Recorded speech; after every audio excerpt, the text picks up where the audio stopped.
La guerre a laissé des traces, des vestiges qui s'enfuissent, ou que le souffle du temps érode peu à peu, comme il chasse un à un les hommes et leurs histoires. Berlin, Saint-Sylvestre 1914. L'empereur et son état-major semblent fermement décidés. En mai 1914, l'état-major allemand pousse le gouvernement à déclarer la guerre à la Russie. Après l'attentat de Sarajevo, le gouvernement de Berlin encourage les Autrichiens à entreprendre une action contre la Serbie, avec succès.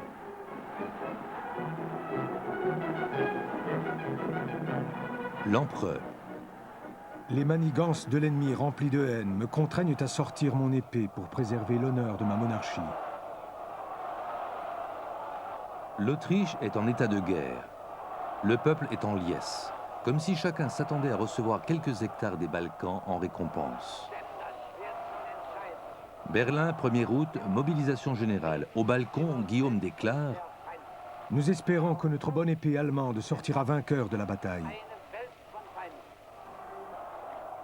Le Frankfurter Zeitung écrit: Jamais Berlin n'a connu une telle liesse. Le minerai lorrain attise les convoitises. Enfin, cette paix malsaine qui paralysait tout était terminée. Sus à l'ennemi.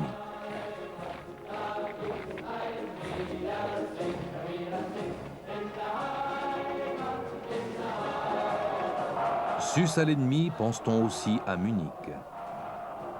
Dans la foule, un belliqueux réformé nommé Hitler.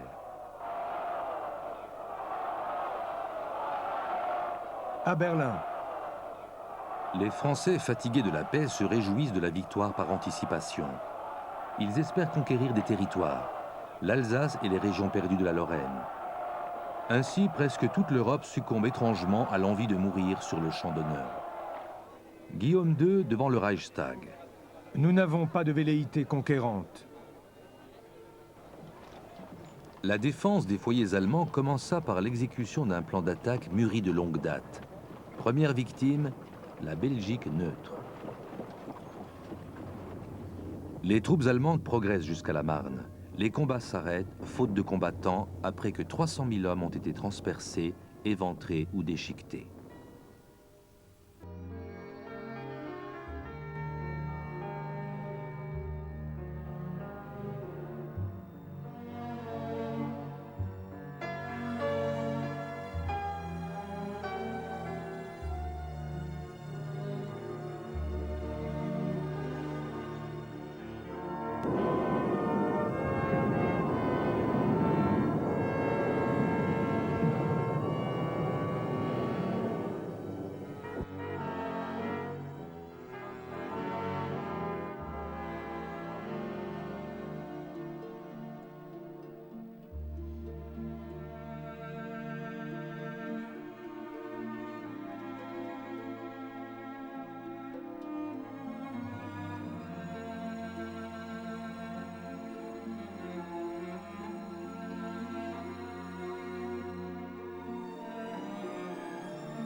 Chers citoyens, demandez la fin de ce cauchemar, de cette boucherie inique.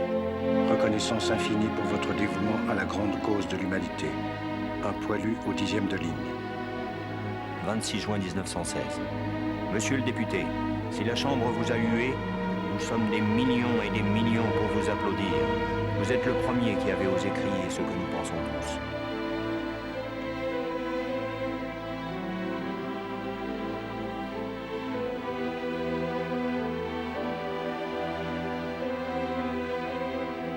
tous. Stanislas recevra pour son courage la médaille de Verdun.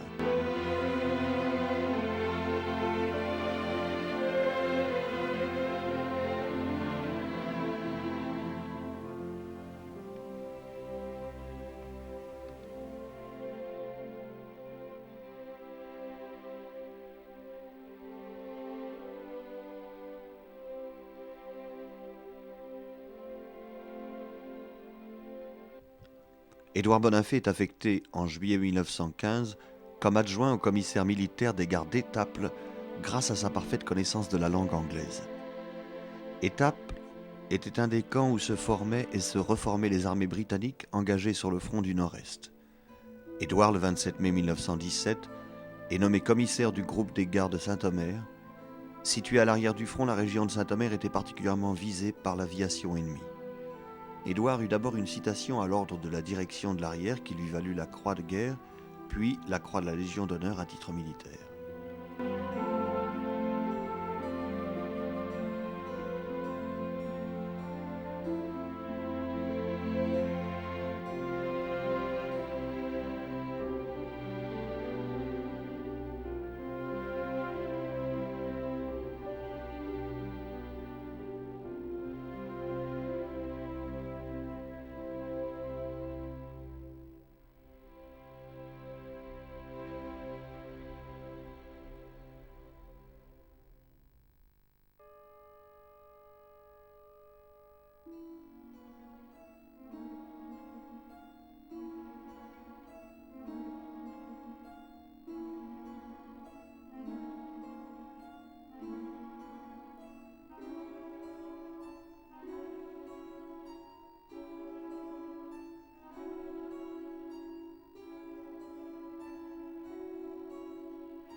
En 1917 éclate la révolution russe.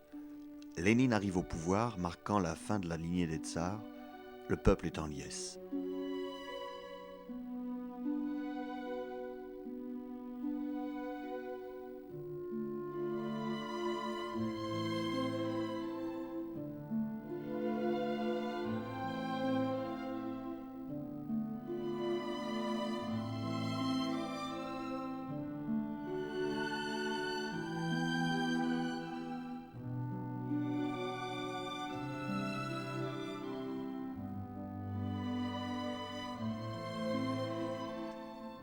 Charlot continue sa carrière de vagabond et de clochard sur les écrans. Rodin, sculpteur au talent immense, meurt à Paris.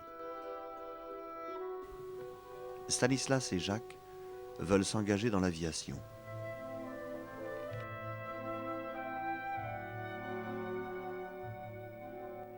Jacques ne sera pas incorporé, sa vue est trop défaillante.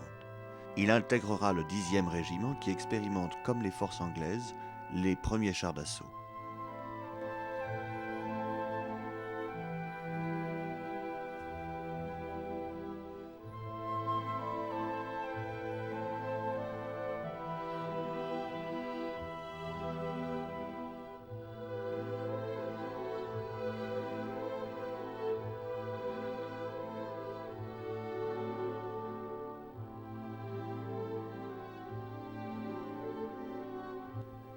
Stanislas est intégré dans l'armée de l'air comme aspirant observateur et sera nommé sous-lieutenant de l'escadrille Salm 18. L'observateur devait être le plus concentré possible car il devait à la fois surveiller dans l'air les avions et prendre en compte, depuis la terre, les tirs puissants d'artillerie. Stanislas sera blessé à 2 reprises en service commandé. À l'atterrissage, son avion accroche des fils téléphoniques et s'écrase sur le sol. Il sera blessé à la tête. La deuxième fois, son avion sera pilonné par l'ennemi. Il est blessé par un éclat d'obus au pied droit et au ventre.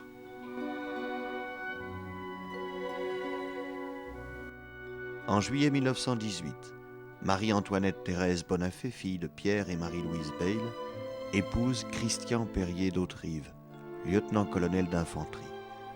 Ils auront 4 enfants à Tarbes. Henri en 1920, Marguerite en 21, Marie-Louise en 22 et Jeanne en 26. Le 11 novembre 1918, l'Allemagne capitule. La paix est signée à Versailles le 28 juin 1919.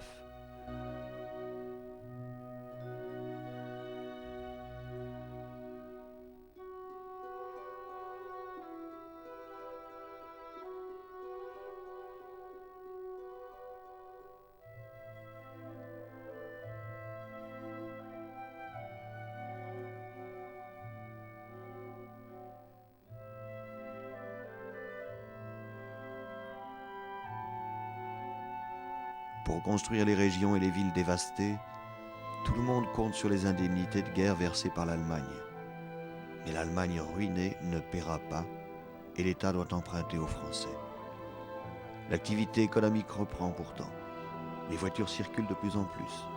La radio entre dans les maisons. Les premiers réfrigérateurs font leur apparition. Le jazz venu des États-Unis emplit les corps et les têtes.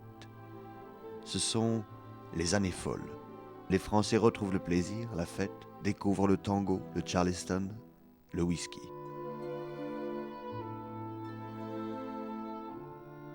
Édouard et Charlotte, son épouse, habitent avec ou sans réfrigérateur 62 rue Cortambert.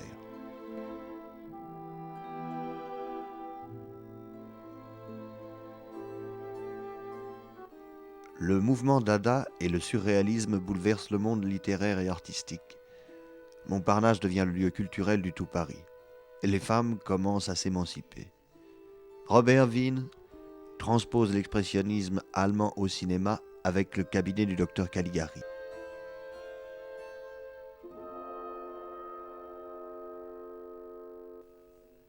Stanislas épouse à Bruges Clara van de Viever, d'origine flamande, qu'il avait rencontrée à la fin de la guerre dans une famille d'accueil. Ils iront habiter Oran, en Algérie, pendant 2 ans, où Pierre et Monique naîtront respectivement en 1920 et 1921. William, fils de Léon et petit-fils de Jules, le sculpteur, avait déjà montré l'exemple en vivant en Indochine, au Cambodge et en Cochinchine.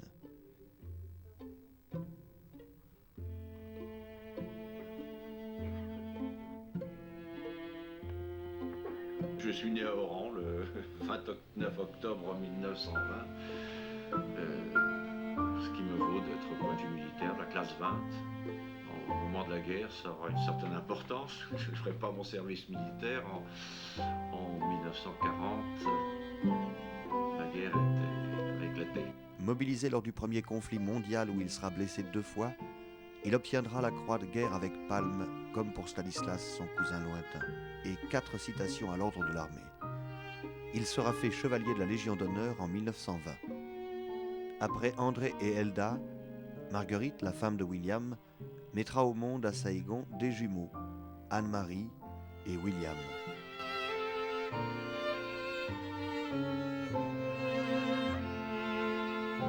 Jacques avait entre-temps décidé de poursuivre ses études à l'école du génie maritime et sera promu en 1919 au grade d'ingénieur de première classe du génie maritime.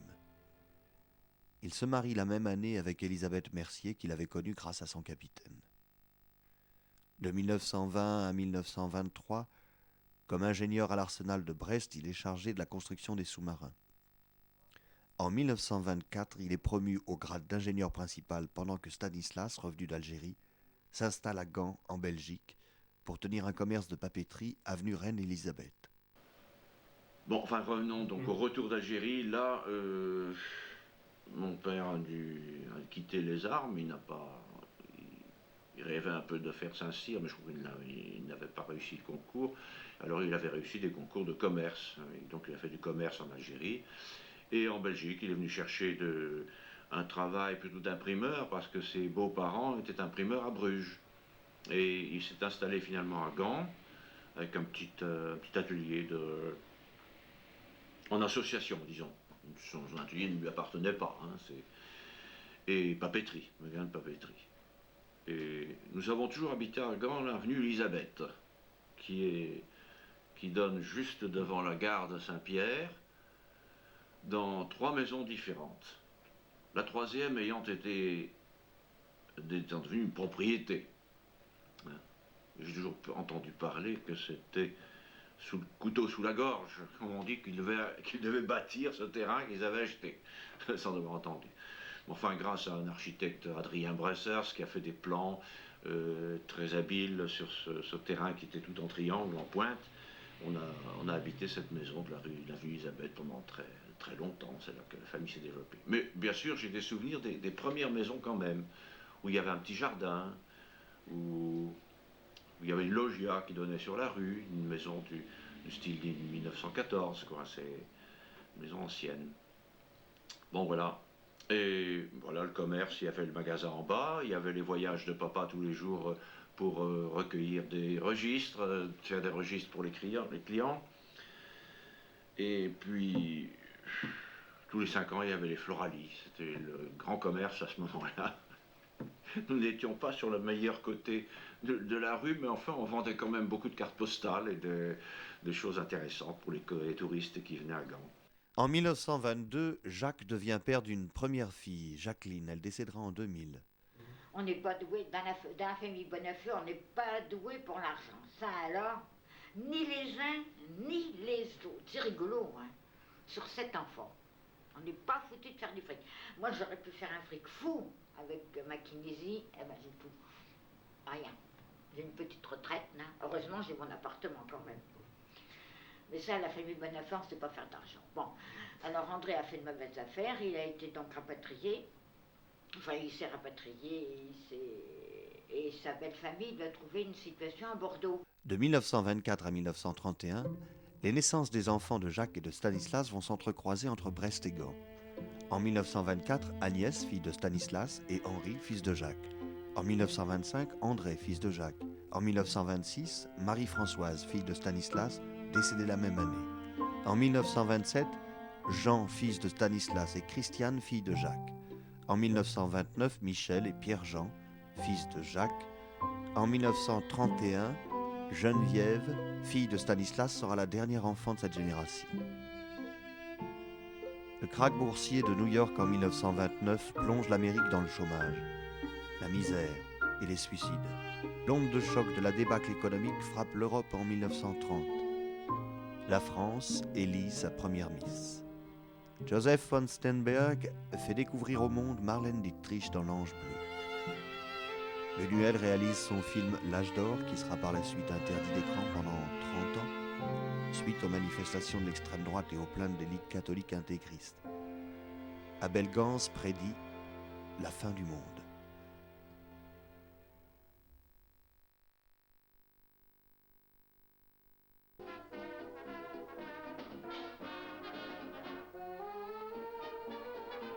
En 1930, Elda, fille de William, épouse à Phnom Penh, au Cambodge, Paul-Henri Bernard, dont elle aura un enfant, Olivier Bernard, qui naîtra à Neuilly-sur-Seine en 1936.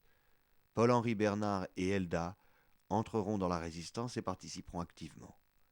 Elda sera décorée de la médaille de la Résistance. Elle est, en 2001, la doyenne de la famille avec ses 90 printemps.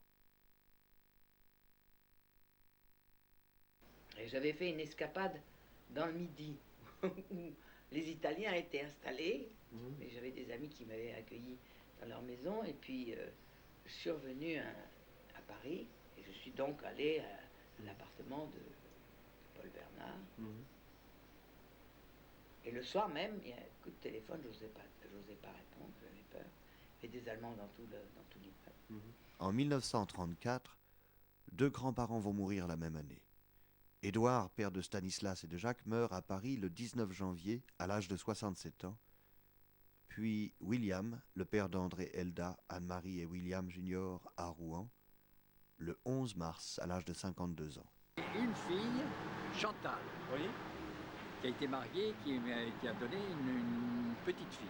Oui. Et ma s'appelle petite fille a eu 2 enfants, je suis arrière-grand-père. Ah oui, oui, vous êtes arrière-grand-père. Donc vous avez une fille, Chantal, qui a un petit-fils qui a 50 ans, qui a un fils, qui est Jonathan, et comment la fille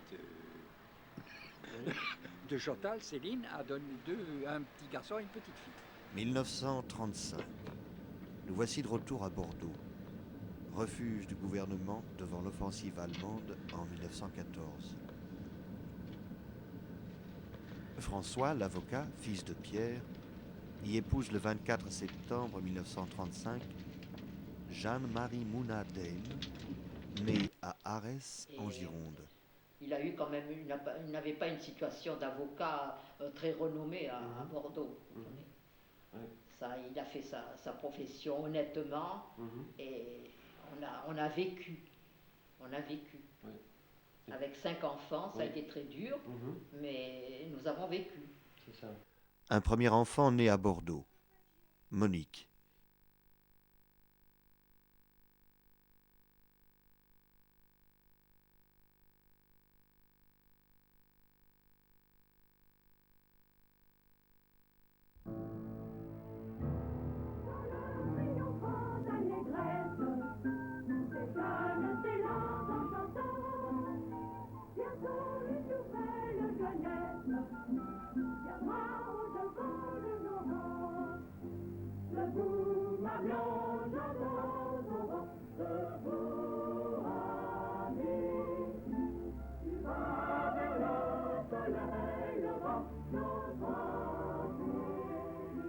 Jacques, ingénieur principal à l'Arsenal, est obligé de rentrer dans le privé suite à ses faibles revenus.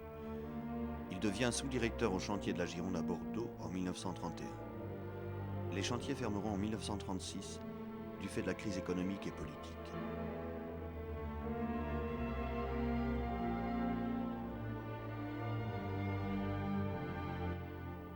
Depuis 1933, Hitler est au pouvoir en Allemagne. Une Allemagne humiliée, ne cessant de verser des réparations à la France.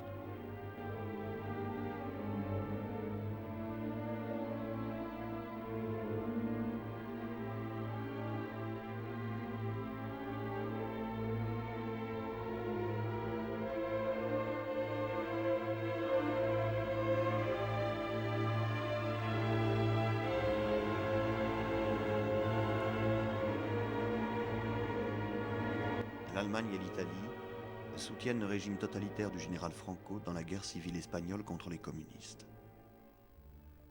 Aux élections de mai 1936 en France, les socialistes et les communistes réunis en un front populaire remportent les élections.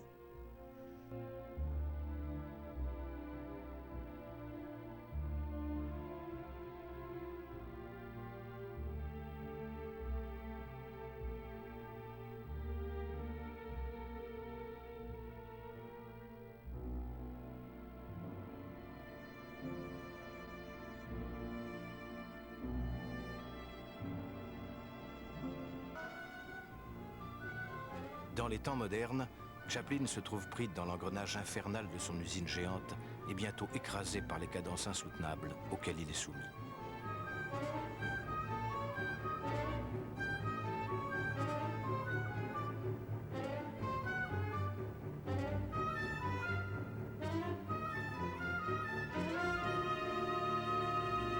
En avril, Jacques devient adjoint au directeur des établissements des ateliers et chantiers de la Loire à Saint-Louis.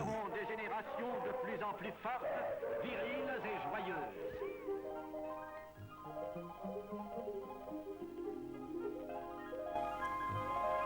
Durant l'été 36, de grandes réformes sont réalisées entre gouvernement, patronat et syndicats. Augmentation des salaires, apparition des congés payés, semaine de 40 heures, création d'auberges de la jeunesse. Et les congés payés arrivent sur la côte normande.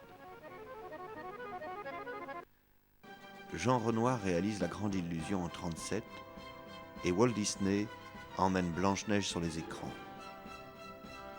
Jacques est nommé le 20 septembre 1937 directeur des ateliers et chantiers de la Loire à Saint-Nazaire, juste après les grèves du Front populaire.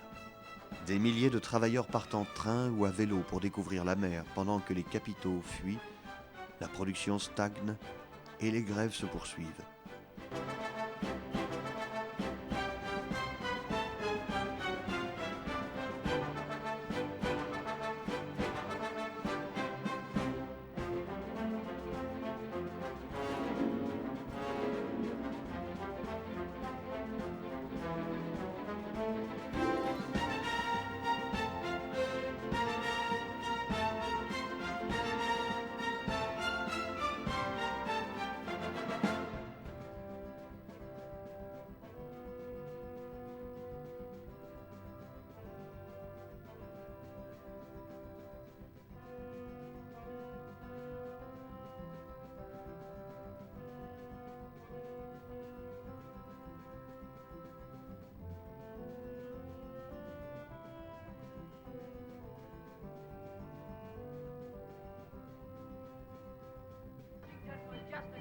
He chopped down that tree. But if they'd locked him up for that, where'd this country be? They call us babes in arms. They think they must direct us. But if we're babes in arms.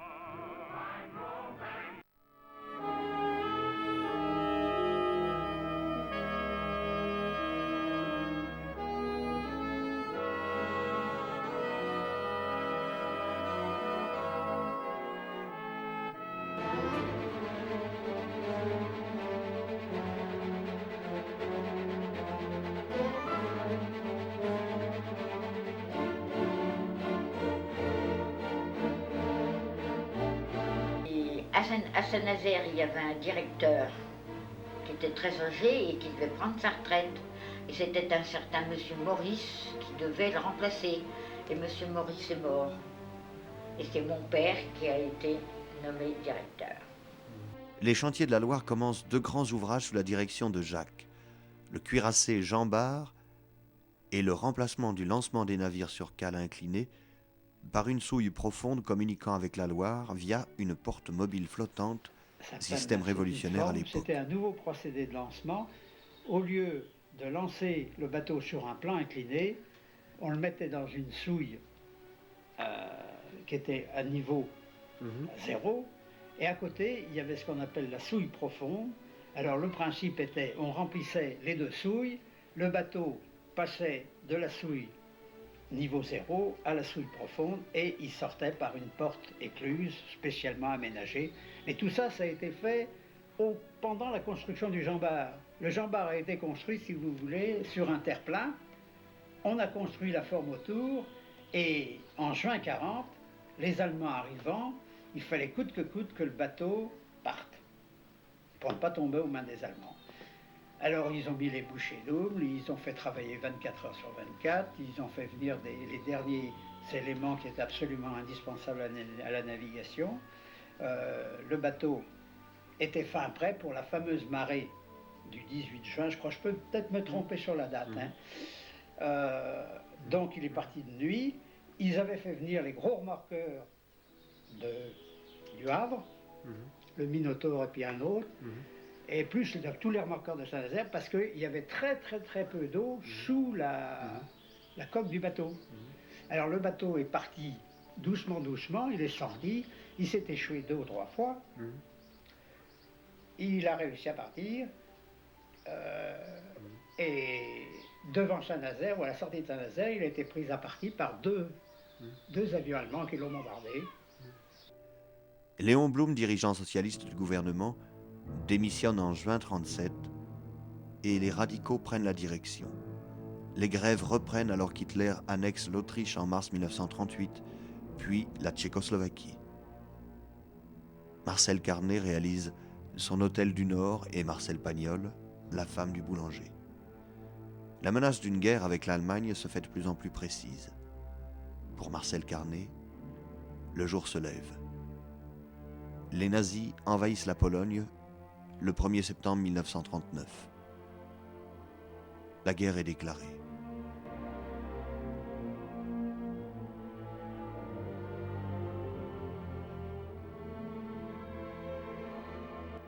Mobilisés dès le 1er septembre 1939, les Français partent au front ayant encore en mémoire le sinistre bilan de la Première Guerre mondiale. Aucun Bonafé n'est alors mobilisé. Le moral est au plus bas. Tout le monde s'attend à une guerre longue, mais l'armée allemande opte pour la guerre éclair. Les Pays-Bas et la Belgique sont envahis par les Allemands dès la première vague d'assaut. Les bombardements sur les principaux aérodromes s'intensifient. Les Allemands percent le front dès le 6 juin. Le 10, le gouvernement français évacue Paris pour Tours, puis Bordeaux. Le même jour, Mussolini déclare la guerre à la France. Pris de peur et de panique, près de 8 millions de civils entament un exode sur les routes de France. C'est la débâcle. Le 17 juin, Pétain, le héros de la Première Guerre mondiale, déclare à la radio « C'est le cœur serré que je vous dis, il faut cesser le combat ». Le 18 juin, le général de Gaulle, réfugié en Angleterre, lance sur les ondes un appel à la résistance générale. Le 19, à 5 heures du matin, Jacques prépare le départ du Jean Bart. L'œuvre de sa vie s'enfuit à l'aube. Jacques doit faire face aux exigences de l'ennemi. Il faut donner du travail pour éviter la déportation des ouvriers. Et Charlie Chaplin montre à la face du monde le dictateur. Paul Éluard écrit un poème qui s'intitule tout simplement Courage.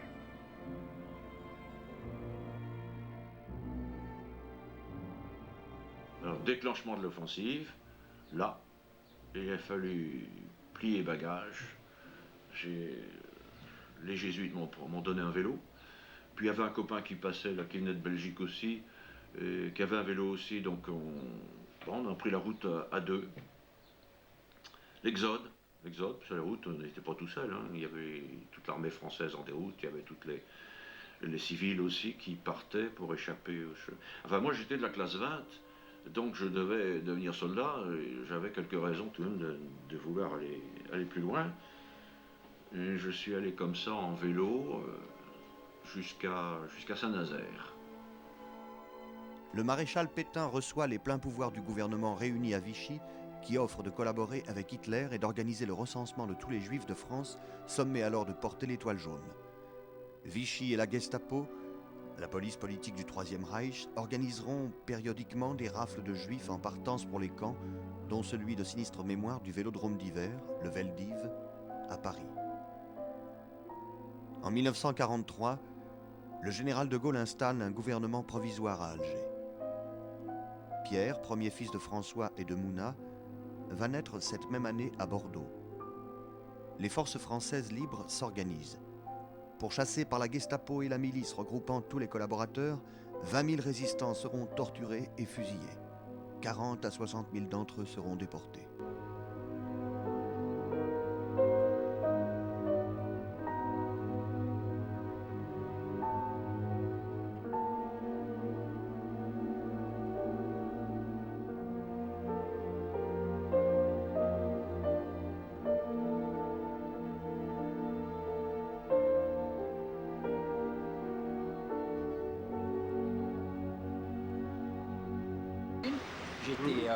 J'ai fait mes chantiers de jeunesse à Boulouris, et puis de là, la milice nous a piqué et nous a envoyés en Allemagne, où j'ai passé 2 ans et demi.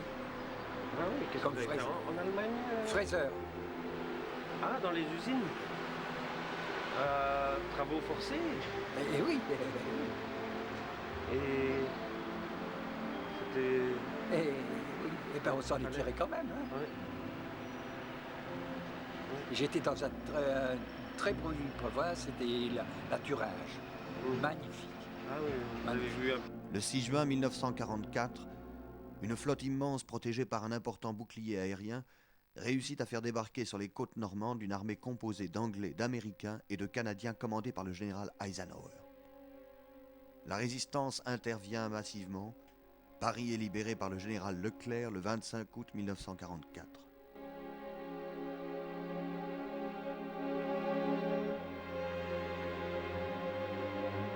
Et résistance, c'est un peu l'amour de faire la guerre, quelquefois aussi d'avoir une arme, un revolver. Alors il tirait tout de suite dès qu'il voyait un bonhomme de l'autre côté. Et moi je tirais exprès de l'autre côté. Bon. J'ai pas du tout envie de tuer quelqu'un. Bon. Il y a aussi des opérations de... Il y a aussi quelques attaques des Allemands, des sorties. Alors moi j'ai pas été pris dans une de ces sorties, quelquefois des petites attaques aussi comme ça. Mais j'ai été pris un jour dans un ramassage de gens qui avaient été tués dans une sortie. Ramasser des cadavres dans un ruisseau, c'est pas très gai non plus. Et puis après, on a fait aussi un peu de déminage. On a appris un petit peu les différents types de mines. Et on minait certains coins, puis on en déminait d'autres. C'est un travail pas facile. Quelques-uns, ils sont morts d'ailleurs, hein, sur ce truc-là. Voilà. Et puis ça a traîné comme ça jusqu'à l'armistice. Jusqu'à l'armistice. 3 jours après, Bordeaux sera libéré. Le second fils de François, Jean-Michel, n'a alors que 4 mois. C'était indémolissable. Alors c'est pas avec des bombes incendiaires qui pouvaient démolir ce truc.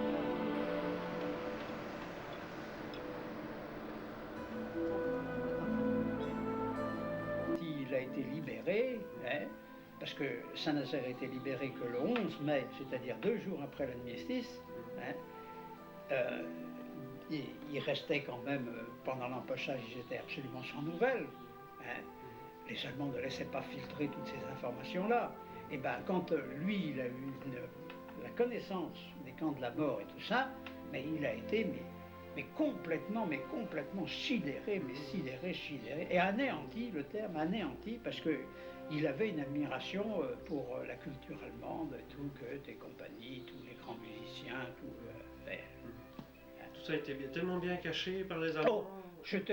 Quand on dit qu'on était au courant, c'est complètement faux. Il y avait peut-être quelques types qui savaient, mais c'était l'impensable. C'était absolument impensable à l'époque qu'on fasse...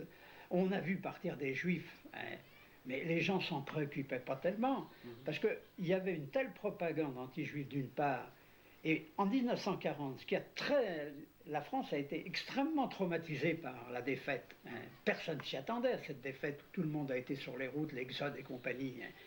Mais il y a des gens qui tout de suite ont dit en août ou en juillet 40, on dit mais on en est arrivé là, c'est par la faute des Juifs, ce sont les Juifs qui ont mené la France au désastre. Et je vois encore les affiches de l'époque, hein. Si bien que les Allemands, et une certaine partie de la population, mais de l'élite française, était très antiraciste, hein, et très anti-juive, et avait sauté sur cette occasion-là pour trouver des coupables. Il fallait trouver un coupable. Et bien, le coupable, c'était le juif. Et ça a tellement bien marché que quand les Allemands ont piqué les Juifs, mais il n'y a pas eu de réaction. Et d'ailleurs, on ne savait pas, ils partaient pour des camps, travaillaient dans des camps à l'Est, dans les pays nouvellement conquis, ils allaient trouver du travail et tout, mais c'était impensable, mais peut-être 99% des Français de supposer ce qui allait se passer, ou ce qui se passait, qu'on allait des camps, arrivait directement, des trains arrivaient directement dans des camps, hein, et le travail des gardiens du camp, c'était de les éliminer à la cadence de 10 000 types par jour. Il y a un bouquin qui est remarquable sur ce sujet-là, c'est « La mort est mon métier », qui explique très très bien comment un Allemand, de la culture allemande, un bon Prussien, en est arrivé là, à diriger un camp et à se dire comment je vais réaliser l'opération de tuer et de brûler 10 000 à 15 000 types par jour. C'est mon problème. Hein, et il faut que ça se passe correctement, sans panique, sans rien, bien organisé, etc. Et tout. On donne des serviettes, on donne des savonnettes, on donne ceci, on tranquillise les gens jusqu'à la dernière des dernières minutes, et on les fait passer comme à l'abattoir. Mais c'était impensable. La France est dans l'ivresse de la libération. Charles Trenet et Yves Montand réenchantent la France.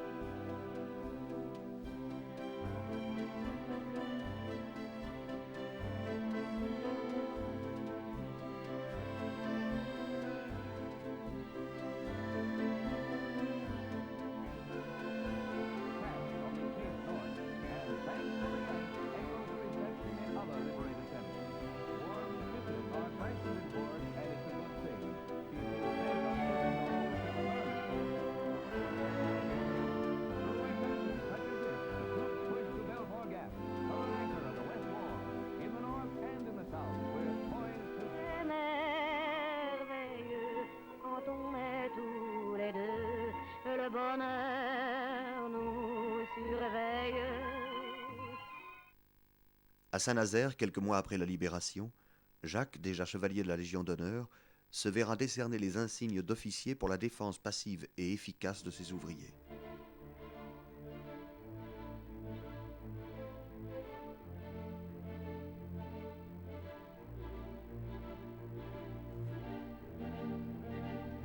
Il continuera à construire paquebots et cargos grâce aux nouvelles techniques de préfabrication et une énorme grue de 250 tonnes.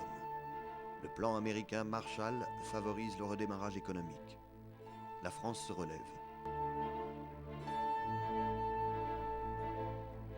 Mais voici qu'une autre guerre s'installe, plus insidieuse.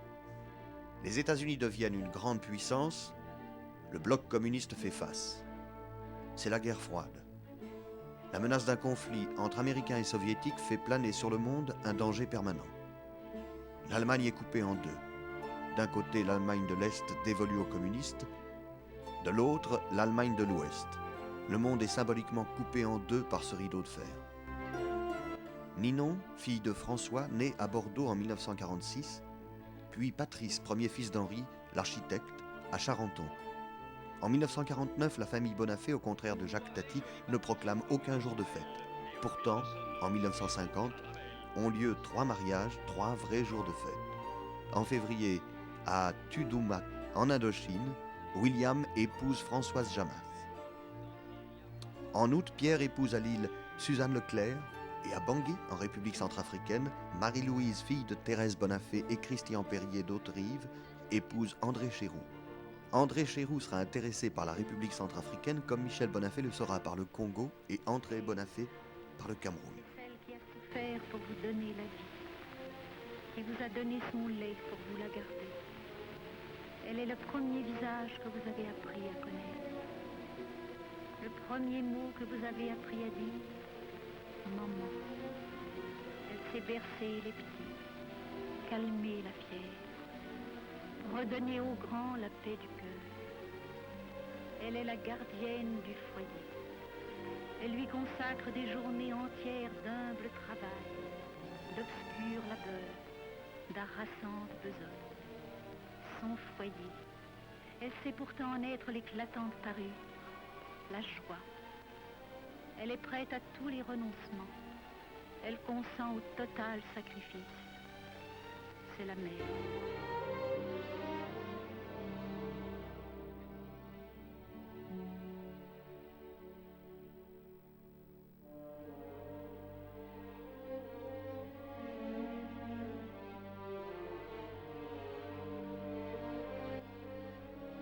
L'épouse de Stanislas, Clara Van de Vivre, meurt subitement le 3 février 1950 après une opération suite à une chute bénigne. Stanislas est veuf avec 5 enfants à l'âge des grandes décisions. Elle n'aura même pas assisté au mariage de son aîné Pierre ni vu grandir sa nombreuse progéniture. Les naissances se succèdent chaque année dans les familles de Stanislas, Jacques, William et François. Reims, Charenton, Bordeaux, Saïgon, Douai, Sainte-Adresse, Gand, sous l'œil encore bien éveillé de Charlotte Gossin, veuve d'Édouard devenue arrière-grand-mère après la naissance de Patrice en 1947, marquant le signal d'une nouvelle génération avec quelques artistes amateurs d'art, écrivains, architectes et médecins. Les petits-enfants de Charlotte seront les enfants de la télévision naissante et de la presse. Les années 50 annoncent pour la femme un statut social égal à celui de l'homme. L'économie accentue la séparation entre pays riches et pays pauvres. Le transport aérien va prendre une ampleur considérable. La navigation perd peu à peu son prestige industriel, même si des paquebots comme le Queen Mary, le Normandie, le France continuent de se croiser dans les mers. L'être humain part à la conquête de l'espace. Dans les années 50, les Bonafé continuent leurs histoires avec Paul en 51, Claire, Didier, Yves et Chantal en 52, Benoît en 53, Catherine en 54, Xavier et François en 55, Marc et Martine en 56, Thierry en 57, Jacques et Corinne en 58, Françoise en 59 et Guy en 60.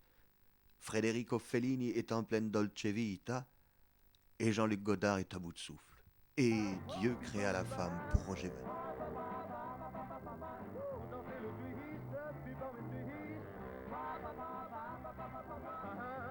oui, il y a des petits boutons partout.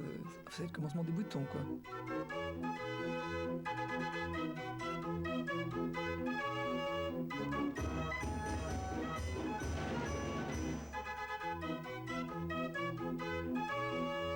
Il y a beaucoup d'or, hein, beaucoup de diamants. Ils sont très riches, tous ces gens. Oui, celui-là aussi. Anita. La Dolce Vita. Et puis l'espace.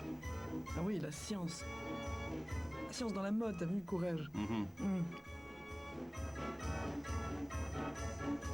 Ouais, les belles années Carnaby Street.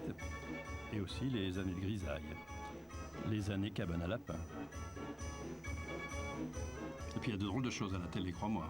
Ah, Charles. Il y a, pour ce qui est de la France, ce qui se passe dans une maison. La maîtresse de maison, la ménagère, elle veut avoir un aspirateur, elle veut avoir un frigidaire, elle veut avoir une machine à laver, et même, si c'est possible, qu'on ait une auto. Ça, c'est le mouvement. Et en même temps, elle veut pas que son mari s'en aille bambocher de toutes parts, que les garçons mettent les pieds sur la table, et que les filles ne rentrent pas la nuit. Ça, c'est l'ordre. Et la ménagère veut le progrès, mais elle ne veut pas la pagaille. Eh bien, c'est vrai aussi pour la France. Il faut le progrès, il ne faut pas la pagaille. L'après-guerre voit l'explosion de la société de consommation. La jeune génération acquiert une liberté que leurs parents n'avaient jamais connue. Les biens de consommation se multiplient, les mœurs évoluent, les jeunes commencent à constituer une cible marchande. Le traité de Rome ouvre la voie pour le marché commun. Le général de Gaulle établit la Ve République. 1 million de colons, les pieds noirs, seront rapatriés d'Algérie alors en pleine guerre d'indépendance.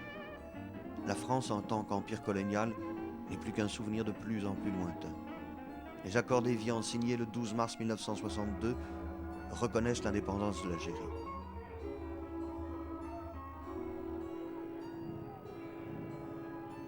Décembre 1967. C'est la nuit de la Saint-Sylvestre.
Les mots d'ordre d'une heure à l'autre se radicalisent et les plus excessifs sont les mieux repris. Au soir, la tension est à son comble et l'atmosphère électrique entre manifestants et police qui quadrillent le quartier. Alain Gesmar, secrétaire général du SNESU, se voit confier la tâche de faire baisser la pression. Nanterre, au lendemain des premières heures entre les étudiants et les forces de police, a été le point de ralliement de plusieurs milliers de manifestants. Ce fut très vite la première bousculade. Puis les boulons et les pavés volèrent des mains des étudiants vers les CRS et les agents. Les boucliers se levèrent et les matraques aussi.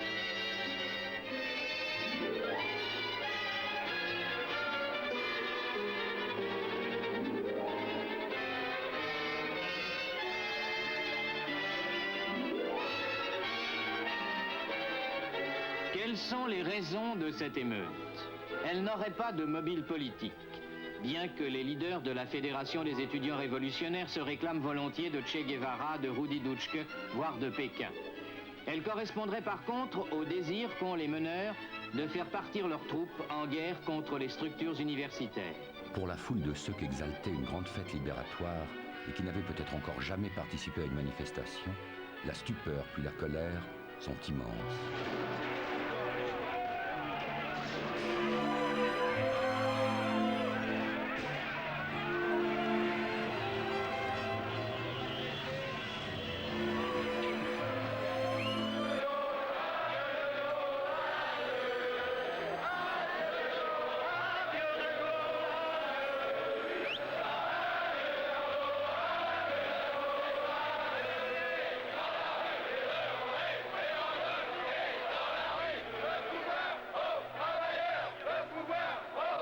Cela n'empêche pas le festival de Cannes de s'ouvrir. Mais là aussi brusquement, le vent tourne. Et l'on voit les cinéastes en compétition s'immoler au nom de la Révolution. Tandis que Jean-Luc Godard bat sa coulpe. Il n'y a pas un seul film qui montre des problèmes ouvriers ou étudiants tels qu'ils se passent aujourd'hui. Il n'y en a pas un seul, qu'il soit fait par Forman, par moi, par Polanski, par François, il n'y en a pas. Nous sommes en retard. Nos camarades étudiants nous ont donné l'exemple en se faisant casser la figure il y a une semaine. Il ne s'agit pas ici de continuer ou de ne pas à voir des films. Pour l'instant, il est évident que nous devons projeter et voir le plus de films possible et que c'est là notre but. Aujourd'hui ou demain, il ne s'agit pas de ça, il s'agit de manifester avec un retard d'une semaine et demie la solidarité du cinéma sur les mouvements étudiants et ouvriers qui se passent en France.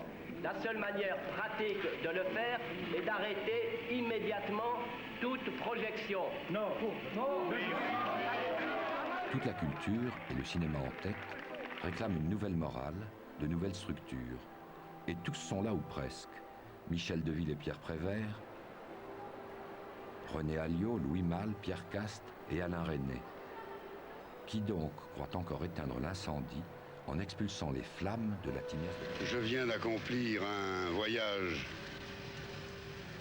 qui était peut-être un peu fatigant, mais qui était étonnant par le capital de sympathie et de respect pour la France qu'il a révélé dans ces pays d'Iran et d'Afghanistan. Maintenant, je rentre décidé à essayer de développer nos relations de toute espèce avec ces deux pays et décidé aussi, vous vous en doutez, à me préoccuper des affaires françaises sur lesquelles j'ai un certain nombre d'idées. Enfin, je ne vous les dirai pas tout de suite.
Élu président de la République en 1974, Valéry Giscard d'Estaing doit faire face à une crise économique mondiale due en partie à la flambée des prix du pétrole.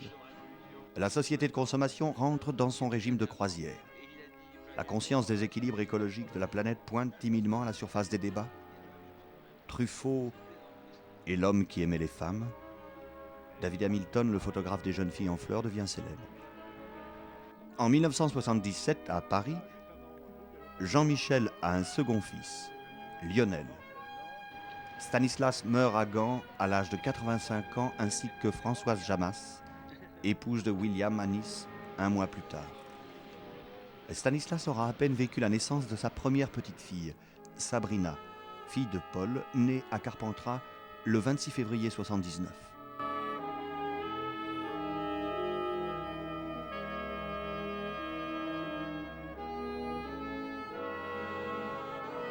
Jacques, entre-temps, débute sa carrière de comédien à l'écran par un rôle remarqué dans Anthracite d'Édouard Diamance.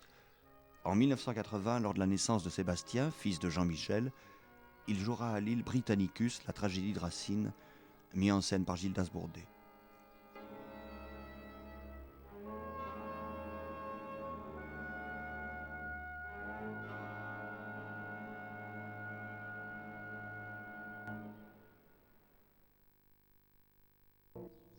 Mais le sort de Jacques, l'oncle du comédien, rejoint celui de son frère Stanislas.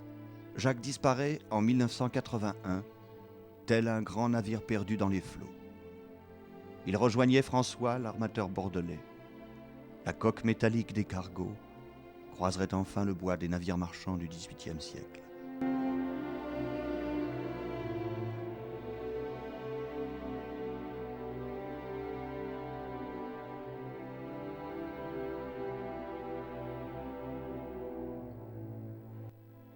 La même année, Stéphane et Anne-Gaëlle vont naître au moment où la gauche parvient au pouvoir avec François Mitterrand, plus de 40 ans après Léon Blum.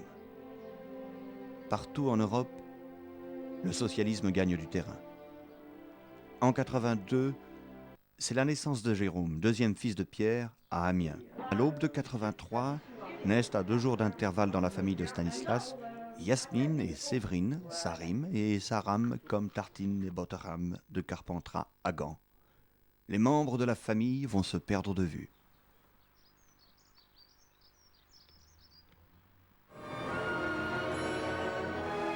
Depuis 1983, le cœur du festival s'est déplacé à 1 kilomètre de là, dans le nouveau palais. Cet immense bloc de béton, surnommé le bunker, abrite des dizaines de salles de projection et regroupe dans ses sous-sols ce qui est devenu le plus grand marché de cinéma du monde.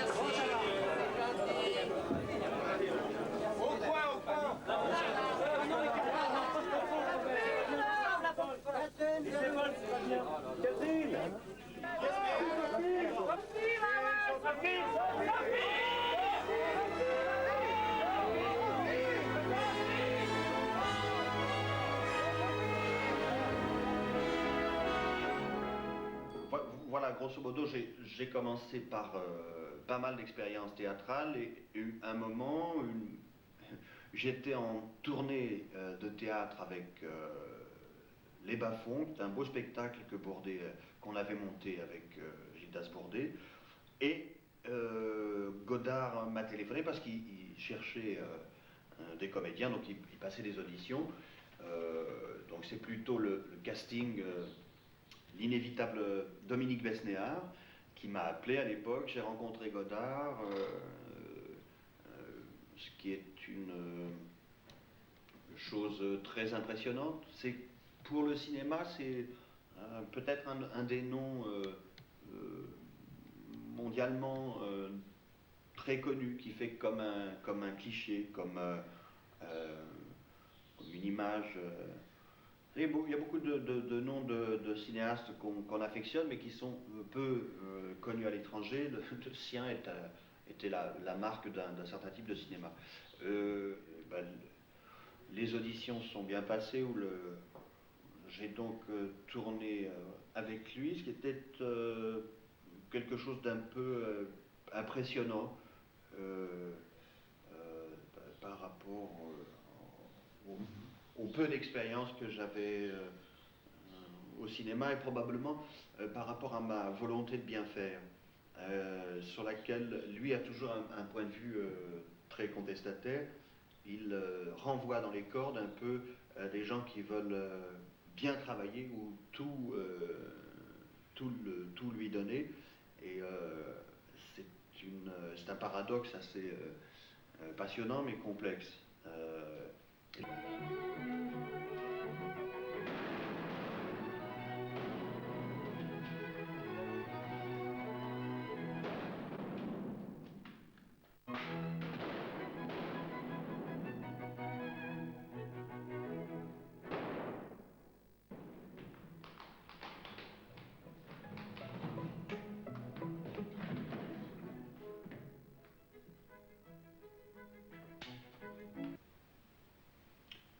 pas plus classique, mais plus conventionnellement jeune homme et beau. Et puis il m'a dit, je t'ai pris parce que j'ai regardé les essais que tu as passés, et puis à un moment tu fais un geste comme ça, et peut-être ce qui est important c'est que tu joues. Alors que l'autre que j'avais choisi, il jouait pas, il était le physique, mais quand je le filmais, c'était pas ça. Maintenant, ça m'a toujours donné l'impression du garçon, et je crois que ça correspond à la réalité, qui cherche toujours à entrer dans des rôles pas faciles, dans des rôles qui ne sont pas nécessairement pour plaire, hein, qui va lui apporter quelque chose de neuf. Hein. Je crois que c'est ça qu'il recherche. Alors effectivement, à l'origine du film, il y avait Isabelle Adjani. C'était un défi trop compliqué qui déréglait l'histoire, un défi bon, que Godard a cherché plusieurs fois à tourner en quelque sorte avec des stars entre guillemets, comme pour contredire l'image qu'on avait d'eux. Ça s'est pas fait parce que c'était trop compliqué. Lui, il avait une exigence simple. Il disait, moi, je veux faire un film amateur avec... il faudrait juste qu'il y ait un peu de lumière et puis pas de maquillage, parce qu'aujourd'hui, quand il y a du maquillage sur un plateau, ben, je crois qu'on parle plus du film. Les gens parlent des make-up ou bien parlent de Paris, mais ils ne parlent pas du film qui est en train de se faire. Alors, Isabelle Adjani n'a pas voulu faire le film sans maquillage. Ben, j'ai dit que c'était dommage. Mais... Et puis... donc il a cherché une eau fraîche, une personne nouvelle. C'est ce qu'était Marouchka, quoi.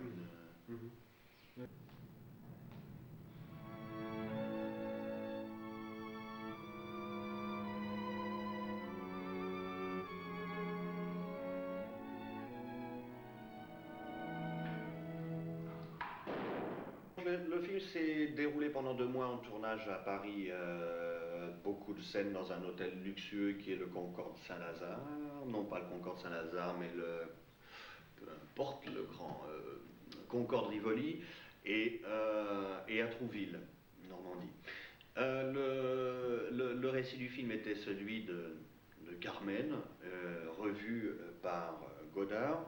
Il appelait ça Prénom Carmen, et Carmen a été interprétée par une jeune débutante, effectivement une découverte plutôt comédienne d'origine hollandaise. Marouchka Detmers a été choisie par Godard après avoir rencontré de multiples actrices et de multiples formes féminines, de multiples possibilités de femmes, les unes très très mannequins, les autres très nature. Enfin, il y a eu 2-3 jours comme ça où j'ai eu des rencontres avec des créatures sublimes ou diverses dans une chambre d'hôtel parce qu'on faisait des essais pour Godard. Et puis est arrivée cette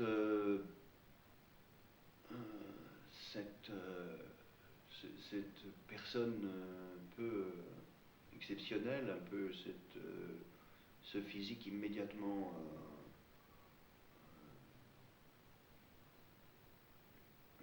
un peu sublime, un peu idéalisé, avec un état dans son corps, en plus un état de fou rire,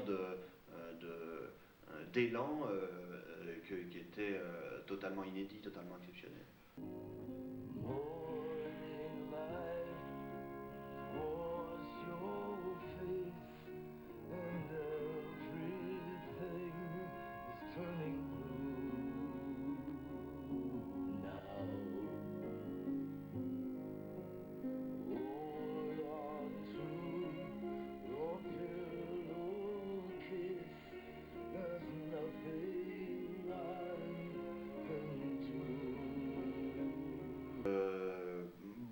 À partir de là, j'ai, dans ma première période de cinéma, pas mal de rencontres avec le cinéma d'auteur français, avec beaucoup d'extrêmes. Alors, est-ce que c'est un hasard ou est-ce que je l'ai choisi? Je crois que je l'ai un petit peu choisi. Il y avait des propositions de films commerciaux que j'ai parfois un petit peu évité ou que je n'ai pas réussi à placer dans mon emploi du temps. Et j'ai tourné, je ne sais pas si c'est à la suite de ça, La tentation d'Isabelle avec Jacques Doyon, c'était vraiment là aussi un travail d'auteur, enfin sous-entendu un peu confidentiel. Au départ, il y a peu de public pour ces films-là. Par contre, ils existent longtemps. Des gens les revoient 10 ou 15 ans après. Pourquoi? T'es mariée, t'as plein d'enfants? Mais non, je vis seule. Non, c'est juste que j'ai toujours pas trouvé le mec idéal pour partir en week-end. À qui le dis-tu? Moi, j'ai ni le mec, ni les réducs. Mais à l'époque, t'étais avec un mec très très mignon. Comment il s'appelait déjà? Pierre? Pierre? Bon, ça fait au moins 4 ans qu'on s'est pas vu, c'est vrai. Enfin, tu peux pas être au courant. Je suis désolée, vous êtes plus ensemble, je savais pas. Non, il est mort. Mort? Mais comment ça, un accident? Non, du sida. De quoi veux-tu qu'on meure aujourd'hui? Par exemple, Jeanne et le garçon formidable, qui était un pari assez culotté de la part des deux réalisateurs, parce que il n'y a rien d'inscrit, il n'y a pas de succès assuré aux comédies musicales. Et elle a très bien marché pour des raisons qu'ils ont vraiment voulu. Hein. C'est pas le coup du sort, et puis la chance, c'est vraiment... Mais c'est quoi tout ça? Oh, Jeanne, c'est la manif de la journée du désespoir, je t'en ai parlé. Et ça, c'est act up, on est dans la rue pour gueuler un peu. Ah bah vous avez raison, c'est bien, faut gueuler, moi je suis à fond avec vous, ça peut pas continuer comme ça. On peut pas traverser là. Ah non, les CRS bloquent tout. Oh merde, je suis en retard, j'y vais, ah pardon. Que j'ai raté.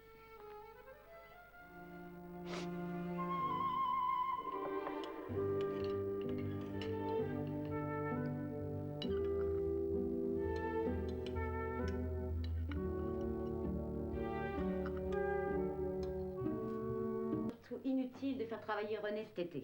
Non, peut-être trop dur avec lui. T'as raison. Mais c'est pour son bien. Tu me trouves trop dur, c'est ça? Dur, toi? Mon pauvre Paul, tu te montres plus dur que tu ne l'es. Si seulement Mon père est inspecteur du primaire, moi je ne suis qu'un petit instituteur de campagne. C'est ça que je ne veux pas pour nos enfants. Non, d'accord. Je vous laisse. Non. Je suis bien contente de vous voir tous les deux.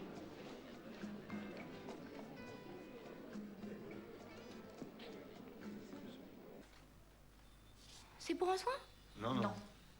C'est sûr, hein, parce que je peux rester sinon. Non. Bon bah au revoir Roger. Au revoir monsieur. Au revoir. Bon, tu finis à quelle heure? 9h, 9h30, je sais pas. On doit finir une épilation pour une copine de ça. Ça. Non. Qui c'est? Mon Dieu, qu'est-ce qu'elle allait foutre là-bas? Changer d'air, sans doute. Tu y crois, toi? Bah, pourquoi pas? Tu t'en essayes?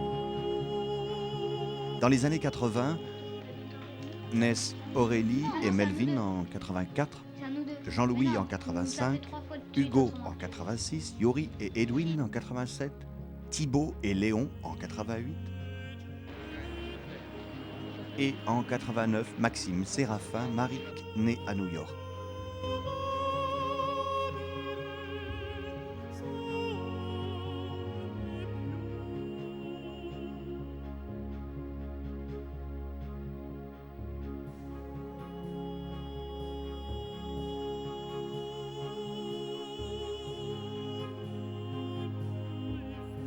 En 1990, c'est la mise en service du TGV Atlantique. La technologie triomphe. La communication n'a plus de limite. Avec le programme Ariane, la France est une puissance de l'espace. L'Airbus européen est un succès commercial. Internet entre dans la vie économique et sociale. Les téléphones portables se multiplient. Le TGV bat des records de vitesse. Métro, RER, tramway améliorent les transports en commun. Le tunnel sous la Manche relie la France à l'Angleterre. Les télévisions câblées multiplient les programmes. D'impressionnantes réalisations architecturales se réalisent avec la Géode et la Grande Arche à Paris et le Parlement européen à Bruxelles. En Belgique, la communauté wallonne et flamande tente à se séparer politiquement et économiquement.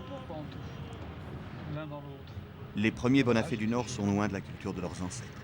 L'Europe deviendra-t-elle vraiment ce qu'elle tend à devenir, unie et solidaire?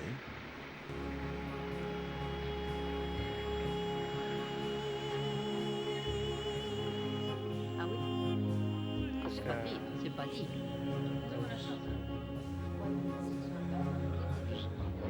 d'avoir gagné le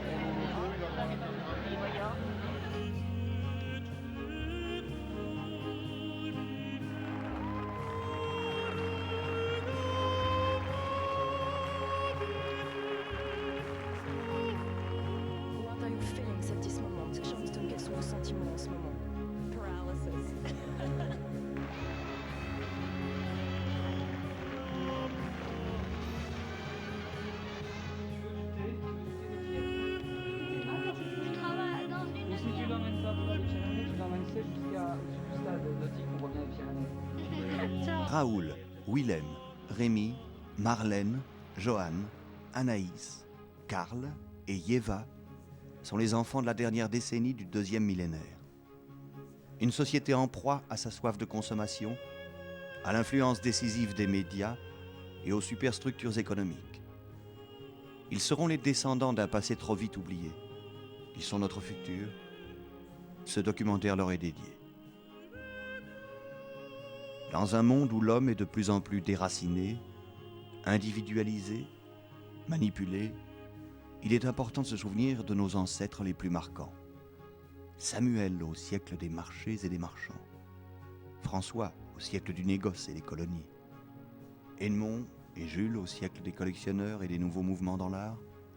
Jacques au cœur de la révolution industrielle et de la métallurgie. Son petit-neveu Jacques, enfant du cinéma et du théâtre. Un marchand, un armateur, un érudit, un artiste, un ingénieur, un comédien. Ils auront su développer leurs dons, capacités et occupations en suivant leurs désirs et surtout en suivant le courant naturel des besoins et préoccupations d'une société toujours grandissante. De Bordeaux à Gand, d'Oran à Saïgon, des vies, des demi-vies passées pour les uns, oubliées pour les autres mais restées vivantes. Qu'ont-ils réussi? Ont-ils eu une vie bien ou mal vécue? Que deviendrons-nous? Où irons-nous? Le voyage continue à travers les mémoires et les continents, les sursauts de l'histoire, la trame de nos vies.